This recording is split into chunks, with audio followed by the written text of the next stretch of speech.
నాన్న ఎందుకో వెనకబడ్డాడు. అది శీర్షిక. అమ్మ 9 నెలలు మోస్తే నాన్న 25 ఏళ్ళు. రెండూ సమానమే అయినా నాన్న ఎందుకో వెనకబడ్డాడు.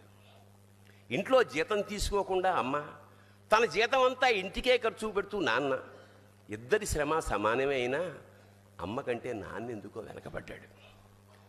ఏది కావాలి అంటే అది వడ్డీ పెడుతూ అమ్మ, ఏది కావాలంటే అది కొని పెడుతూ నాన్న, ఇద్దరి ప్రేమ సమానమే అయినా అమ్మకొచ్చిన పేరు ముందు నాన్న ఎందుకో బాగా వెనకబడ్డాడు.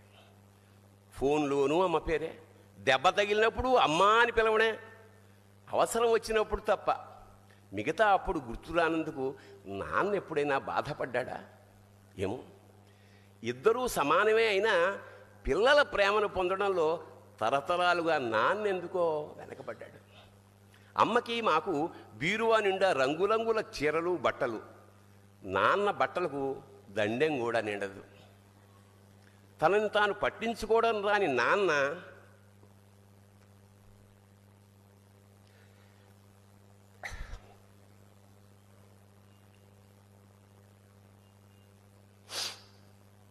ఎందుకో మాకు కూడా పట్టనంత వెనకపడ్డాడు.